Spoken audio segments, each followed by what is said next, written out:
You know the feeling, right? You're in a meeting, maybe at a party, and you're talking with someone who is just really quiet. And as that silence stretches on, your mind just races to fill in the blanks. And let's be honest, we usually get it wrong. But what if that silence isn't empty? What if it's actually a workspace? Well, today we're exploring the architecture of a silent mind. It really is the million-dollar question. What is a quiet person really thinking? Are they just bored? Do they disagree with you? Are they judging your story? Or is there something way more complex happening just beneath the surface? So, to figure that out, let's start on the surface. Let's talk about how we usually see silence. Okay, so here's the fundamental disconnect. What we see, or what we think we see, is a void. We label it as shyness, or disinterest, or just nothing. But what it really is something else entirely. It's a busy, active workspace. It's packed with processing, with analysis. It is not empty space. It's a full-on construction site for a thought. So, if it's not a void, what's actually happening in there? This is where we get to pull back the curtain. Here it is. This is the key that unlocks the whole thing. Their silence is not shyness, but a sign of active mental processing. Just let that sink in. This one idea completely reframes how we look at silence. It's not a passive state, it's a deeply active one. So what do we even mean by active mental processing?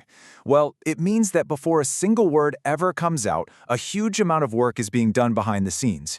Information isn't just heard, it's absorbed, it's questioned, it's organized and structured. Think of it like an architect who designs the entire building in their head, every beam, every wire, before they even think about laying the first brick. Okay, so we've established what it is, but how does it actually work? Now we're going to go deeper into the mechanics of this incredible mental process. Turns out this mental architecture is built on three really strong pillars. First, high metacognition, which is basically thinking about your thinking. Second, hyper-awareness of everything going on around them. And third, this amazing ability for storing unspoken details. Let's break each of these down. All right, first up, high metacognition.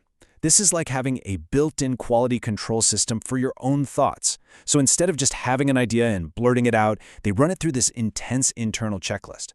They're constantly asking themselves, is this thought fully baked yet? Is it actually accurate? Is now even the right time to say this? The second pillar, hyper-awareness, is almost like a social superpower.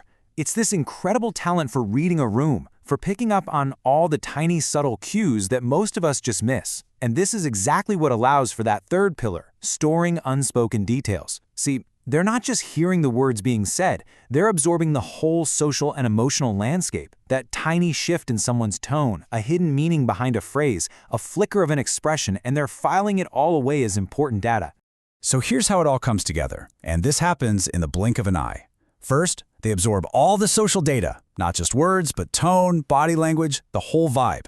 Then they run the super fast internal analysis on it all. That high metacognition kicks in and they question their own assumptions. And only then, after all of that, do they begin to formulate a response. All of that happens in the space of a simple pause. So, now that we know all this, how does it change how we interact with the quiet people in our own lives? This is the bridge, right? From just understanding the concept to actually using it. Look, if you remember just one thing from this whole explainer, let it be this.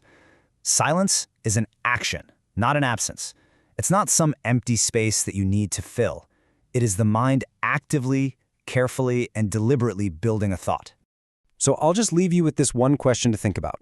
The next time you're in a conversation and you meet a moment of silence, what are you going to listen for? Are you going to hear an awkward, empty space? Or will you maybe listen for the quiet hum of a mind at work, carefully constructing its next idea?